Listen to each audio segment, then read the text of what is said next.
In the nearly 7 months since the death of George Floyd, one state has passed a landmark law to hold police more accountable for excessive force. Erin McLaughlin has our joint NBC News investigation with the Marshall Project. Elijah McClain was a 23-year-old with no criminal record, walking home from a store in August 2019, Aurora, Colorado.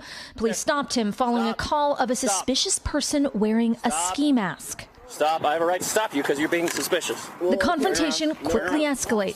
Stop tensing up. Stop. Relax. Officers used a now banned chokehold to restrain McClain. My name's Elijah McClain. Let's just go home.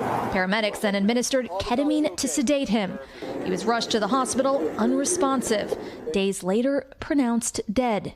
McClain's family filed a wrongful death lawsuit against the officers, who denied wrongdoing and were shielded legally from civil suits under a then law in Colorado called qualified immunity, which makes it difficult to sue police for serious misconduct. For too long, law enforcement officers have not even had to stand in front of a court or a judge and say, here's what I did, and here's why I did it. Instead, they've been able to claim qualified immunity and not even have to go through that process. I think that's wrong. McClain's case and others pushed Colorado lawmakers to take drastic action to enhance police accountability. Over the summer, Colorado became the first state to end qualified immunity. It allows a jury to make the determination of whether or not there was a constitutional violation. Meaning police officers can now be held personally liable for up to $25,000 if their department determines they acted in bad faith. Police union officer Rob Pride claims the new law leaves the community less protected. It's causing officers to hesitate doing their job. We do not want them hesitating. And even leading some officers to leave the force entirely. If they have to make a split-second decision to save the life of a community member or themselves, we don't want them thinking about $25,000.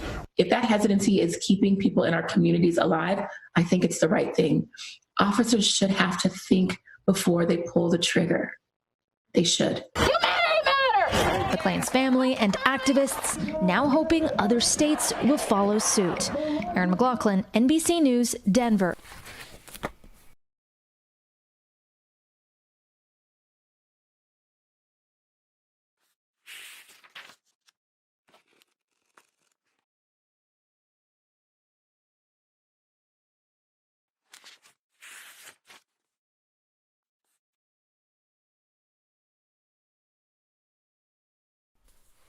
Signing this will be the first state to act on police reforms in the wake of the George Floyd murder and act in a leading way. The Republicans and Democrats together, community advocates and law enforcement, to really make sure that we can create a model of best practices in policing that help end racial profiling, disparate treatment of Black Coloradans.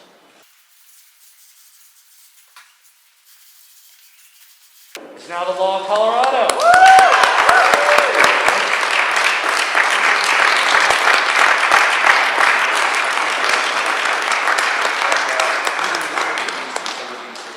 Perhaps the families would be wonderful. And I'm going to sign a large version here. And by the way, I want to thank everybody. It's really important in this public health crisis that we do these events in a safe way. And I know so many people wanted to have, hundreds or thousands of people get together, but we didn't want anybody to get sick because we're making a good law. And so we're doing it in as safe a way as possible. And this will be presented later to the public. I'm going to sign this version of the bill. This one isn't legally binding. The one that I've signed, that's the real one.